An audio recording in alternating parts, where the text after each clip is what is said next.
राजुरा नगर परिषदमध्ये आपण आहोत आणि आत्ताचं प्रचाराची रणधुमाळी सुरू झाली आहे। आज आपल्यासोबत या राजुरा विधानसभा क्षेत्राचे आमदार देवराजदादा भोंगळे आहेत। आज खरं तर महाराष्ट्राचे महसूल मंत्री देखील इथे आले होते। गडचंदूरला देखील सभा झाली आणि संपूर्ण महाराष्ट्रामध्ये 10 आमदारांमध्ये अव्वल गुणांचा नंबर तुम्हाला मिळाला दादा, काय सांगा? खरं तर मी राजुरा मतदारसंघातील जनतेचं मनापासून आभार व्यक्त करतो की देवराव भोंगळेसारख्या सामान्य कार्यकर्त्याला आपण आमदार म्हणून पाठवलं।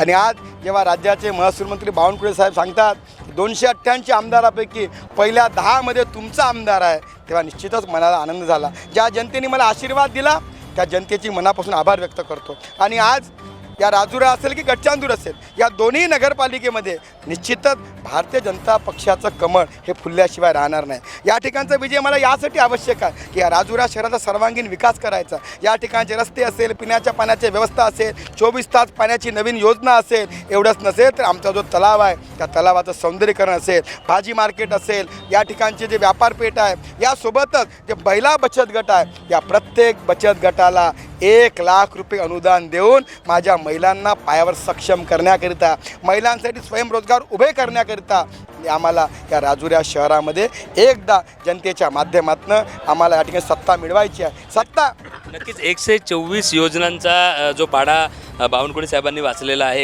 124 योजना इथे लागू होणार आहेत, केंद्राच्या, राज्याच्या आणि इथल्या बाकी देखील।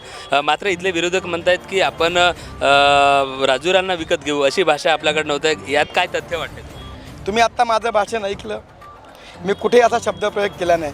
उलट मी तर जनतेला गॅरंटी देतो की तुम्ही मला फक्त एक संधी द्या, 5 वर्षाची संधी द्या। 5 वर्षात जर राजुरा शहराचा कायापालट केला नाही तर पुन्हा निवडणुकीत उभं राहणार नाही, एवढं मी नम्रपणे सांगू शकतो। अरे आत्तापर्यंतच्या एकाही राजकीय नेत्यानं सांगावं, काँग्रेसचे लोक 10 वर्ष आमदारकी भोगतात, संघटनेचे लोक 15 वर्ष आमदारकी भोगतात, त्यांचे भाऊ 30 वर्ष नगरपालिका सत्ता उपभोगतात, पण एकही नेता चौकातून असं म्हणू शकत नाही जर मी काम केलं तर मला घरी बसवा। पण हा देवराव भोंगळे जनतेच्या आशीर्वादाला नम्रपणे सांगतो, मग विचार करा, फक्त काँग्रेसच्या लोकांचं काम काय? खोटं नाटं बोलणं। संपूर्ण देशात काँग्रेसची वाताहत होत आहे, मरता क्या नाही करता। आणि म्हणून तुम्ही बघता की जे काँग्रेस आणि जे शेतकरी संघटना एकमेकाचे विरोधक होते, हम आपके है कोण म्हणत होते, पण आता मात्र सत्तेसाठी हम साथ साथ है म्हणताय। पण राजुऱ्यातील सुज्ञ जनता मात्र त्यांनी कितीही युत्या केल्या तरी त्यांच्यासोबत राहणार नाही। या शेवट राजुराच्या नागरिकांना किंवा मतदारांना मग तिथे प्रदूषणाची समस्या आहे की रोजगारांची समस्या असेल, शेवटी काय आव्हान करणार? मी राजुरातील जनतेला एवढंच आवाहन करतो की या शहराचा सर्वांगीण विकास करण्याचं ध्येय घेऊन मी काम करतो।